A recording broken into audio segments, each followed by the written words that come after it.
अस्सलाम वालेकुम। वालेकुम। ਇਹ ਬੱਕਰੀਆਂ ਤੁਹਾਡੀਆਂ ਨੇ ਭਾਈ? जी अपनी है सर।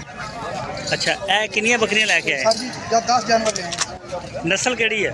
प्योर देसी जी मदरसा मंडी का माल है सर। ਅੱਛਾ, ਮੱਖੀ ਚੀਨੀ, हाँ जी ਪਿਓਰ ਦੇਸੀ ਮੱਖੀ ਚੀਨੀ। हाँ जी ਠੀਕ ਹੋ ਗਿਆ। ਵਿੱਚੋਂ ਵਿਕੀਆਂ ਵੀ ਨੇ?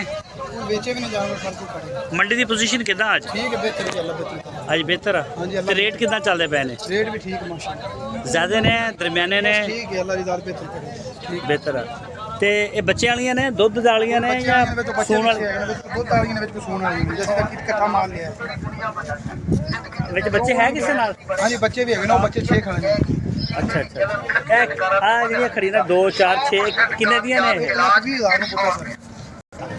ਇਹ ਬੱਕਰੀ ਜਿਹੜੀ ਆ ਇੱਕ 1,20,000 ਨੂੰ ਪੁੱਟਾ ਸਰ। ਅੱਛਾ ਸਰ, 6 ਦੀਆਂ 6 ਪੱਠਾਂ ਜਿਹੜੀਆਂ ਬੱਕਰੀਆਂ ਨੇ ਇਹ ਕਿੰਨੇ ਚ ਮਿਲ ਜਾਣ 1,20,000 ਫਾਈਨਲ? हाँ जी ਕਿਹੜੀ ਜਗ੍ਹਾ ਤੋਂ ਆਏ ਨੇ? ਅਸੀਂ ਜੀ ਚਿਸ਼ਤੀਆਂ ਜੋ ਹੈ ਅੱਡਾ ਪੁਰ ਮੁਰਾਦ ਜੀ।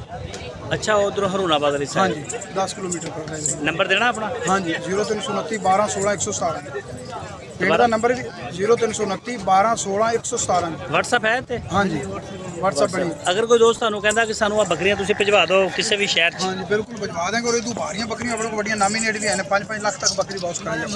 ਅੱਛਾ, हाँ जी 5 ਲੱਖ ਵਾਲੀ ਬੱਕਰੀ ਕੀ ਕਰਦੀ ਆ? ਮਤਲਬ ਦੁੱਧ ਬਹੁਤ ਜ਼ਿਆਦਾ ਦਿੰਦੀ ਆ वो ਕੀ? भी देंदी माशाल्लाह कद बड़े ने माशाल्लाह 45 50 जान कद दे बकरियां बड़े सोहने जान। साडा कारोबार है बॉस खरीदने असि बेचने।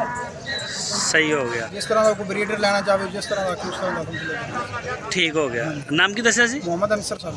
ਮੁਹੰਮਦ ਅੰਸਰ। ਤੇ ਤੁਹਾਡਾ ਡੇਰਾ ਜਿਹੜਾ ਵਾ ਉਹ ਗੁਲਮਰਾਦ ਤੇ ਅਗਰ ਕੋਈ ਬੰਦਾ ਡੇਰੇ ਤੇ ਆਵੇ ਜਗ੍ਹਾ 117 ਮੁਰਾਦ ਨੰਬਰ ਦੇ ਐਂਡ ਤੇ ਵੀ 117 ਔਰ ਪਿੰਡ ਦਾ ਨੰਬਰ ਵੀ 117 ਮੁਰਾਦ। ਕੋਈ ਬੰਦਾ ਅਗਰ ਆਵੇ ਬਾਹਰੋਂ ਆ ਕੇ ਤਾਬੇਦਾਰ। ਜਗ੍ਹਾ ਹੈ ਰਹਿਣ ਨੂੰ? हाँ जी बिल्कुल है। ਠੀਕ ਹੋ ਗਿਆ ਅੰਸਰ ਭਾਈ, ਬਹੁਤ ਸ਼ੁਕਰੀਆ, ਮਿਹਰਬਾਨੀ ਸਰ ਟਾਈਮ ਦੇਣ ਦਾ।